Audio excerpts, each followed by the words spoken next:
새정치민주연합 원내대변인 박안주입니다. 2월 13일 오전 현안 브리핑을 시작하도록 하겠습니다. 어제 새누리당의 이완구 국무총리 후보자에 대한 인사청문 경과보고서를 날치게 했습니다. 얼마나 자신이 없는지를 드러내는 모습입니다. 이틀 동안의 청문회에서 다양한 도덕성 문제들이 끊임없이 불거졌고 해명 과정에서도 국민들께 실망스러운 답변만 늘어놓았습니다.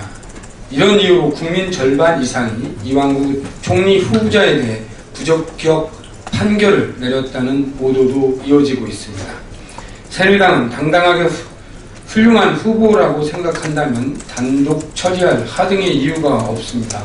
더군다나 유승민 원내대표가 취임한 첫 행보가 날치기 단독 처리라니 실망하는 국민들이 많다는 의견을 전합니다. 다시 한번 강조합니다. 이완구 국무총리 후보자에 대한 임명 동의안을 16일 월요일 본회의에 상정하기로 약속한 것이 아니라 12일에 열리기로 한 본회의를 연기하기로 합의했다는 점을 분명히 말씀드립니다.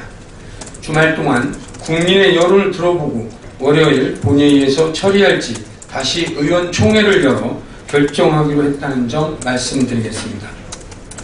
주말 동안 이완구 총리 후보자는 스스로도 그동안 지적받았던 여러 가지 문제들에 대해 곱씹어보고 반성하며 국민 앞에 당당하게 설 수 있는지 반추해 보시기를 바랍니다. 안 했으면 큰일 날 뻔했습니다. 어제 해외 자원개발 진상조사 국정조사 첫 기관 보고로 한국석유공사에 대한 질의응답이 있었습니다. 해외 자원개발을 누가 반대하겠습니까? 자원 확보는 국가의 중차대한 문제입니다. 그렇다고 실적 쌓기에 급급하여 투자의 타당성을 꼼꼼히 따져봐도 부족한데 명백히 부적합한 사업에 대해서도 규정을 어겨가며 조작과 허위로 사업을 추진한 정황 등이 드러났습니다. 특히 1조 3천억 원에 산 캐나다 에너지 회사 하베스트의 자회사인 나를 불과 300억 원에 청산해버려 혈세를 낭비했다는 사실을 수차례 지적됐지만 아예 투자 가치 없었던 회사를 사기 위해 내부 수익률조차 조작했다는 사실이 드러났습니다. 단 하루 만에 기준에 맞추기 위해 3.3%를 조작해 사장으로부터 분명 잘못된 것이라고 사과도 받아냈습니다. 거기에 당시 지식경제부 장관이었던 최경환 경제부총리가 직접 하베스트 하류까지 포함해 열심히 해보자고 당시 석유공사 사장에게 지시한 정황까지 감사원 보고서를 통해 확인돼 새누리당의 꼬리 자르기가 민망한 상황이 되었습니다. 주장이 상반되니 청문회를 통해 사실관계를 밝히면 될 것입니다. 또한 석유공사가 MB정부 해외 자원개발 사업에서 발견 보너스, 서명 보너스, 경영권 프리미엄 등 이름으로 국제적 관행이라는 미명하에 무려 5,500억 원의 웃돈을 줬다는 사실이 밝혀졌습니다. 특히 MB정부가 이라크 쿠르드 정부의 자원개발 대가로 줬다는 서명 보너스 3천만 달러의 입금 증거는 어디에서도 찾을 수 없었다는 점이 밝혀졌습니다.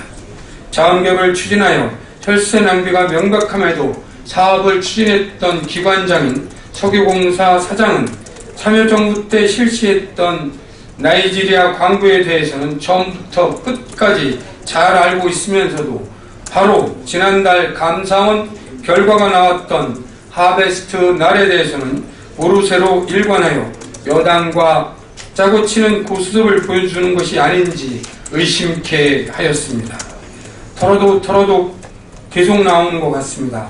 오늘 광물자원공사와 석탄공사에 대한 기관보고, 23일 가스공사와 한전, 24일 국무조정실, 감사원, 기획재정부, 25일 산업통상자원부까지 일정이 예정되어 있습니다. 국민 혈세 낭비에 대한 책임 소재를 명명백백하게 새정치민주연합이 밝혀내겠습니다. 박근혜 정부에 있어 인사는 참사입니다. 인사는 만사여야 함에도 불구하고 참사가 된 것은 박근혜 정부의 뿐만 아니라 국민들에게도 불행한 일입니다. 특히 인사청문회로부터 자유로운 청와대 내부의 도를 넘은 기강 회의 문제가 계속해서 터져나오고 있습니다.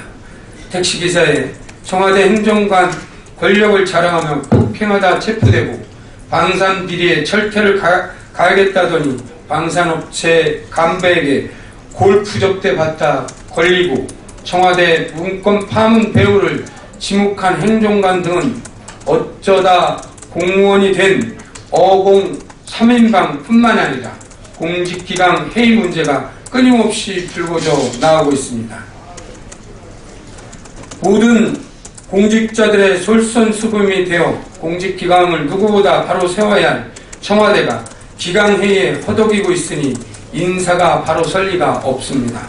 지난 연말 전국을 뜨겁게 했던 비선실세 국정농단 의혹 사건은 여전히 진행 중이고 각종 의혹에도 끔찍하지 않는 은꼬리 권력 3인방에 대한 무한 신뢰 때문에 청와대의 획기적 개혁이 지연되고 있는 것 아닌지 의문스럽습니다.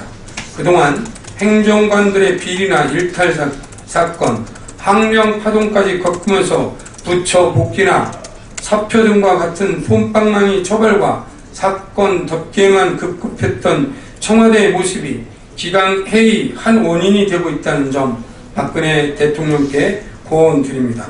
새정치민주연합은 비선실세 국정농단 의혹 사건에 대한 검찰의 신속하고 꼼꼼한 수사를 다시 한번 촉구하며 청와대에 뼈를 깎는 내부 개혁이 필요하다는 점 강조드리겠습니다. 갑질의 끝 국제적 망신을 보였던 땅콩 회항 사건의 조현아 전 대한항공 부사장에 대한 1심 결과가 나왔습니다. 항공보안법상 항로 변경죄가 인정됐고 항공기 안전 운항 저해, 폭행죄, 강요죄, 업무방해죄 모두가 유죄로 인정받게 된 것인데 사필 규정입니다. 이른바 재벌 갑질로 재판부도 인간의 존엄과 가치를 떨어뜨린 사건으로 인간에 대한 최소한의 배려심이 있었다면 부하직원을 노예처럼 여기지 않았다면 결코 일어나지 않았을 일이라고 꾸짖었다고 합니다.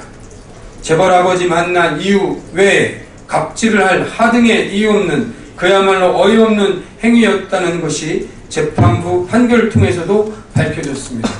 이번 사건을 계기로 전 근대적인 문화가 여전히 재벌 기업들의 가족 경영 문제가 개선되고 삐뚤어진 특권의식, 갑질을 되돌아보고 반성하는 계기가 되기를 바랍니다. 특히 이번 처벌이 가볍다는 국민들의 의견 또한 많다는 점에 대해 잊지 말고 대오각성하는 계기로 삼을 것을 부탁드리겠습니다. 이상입니다.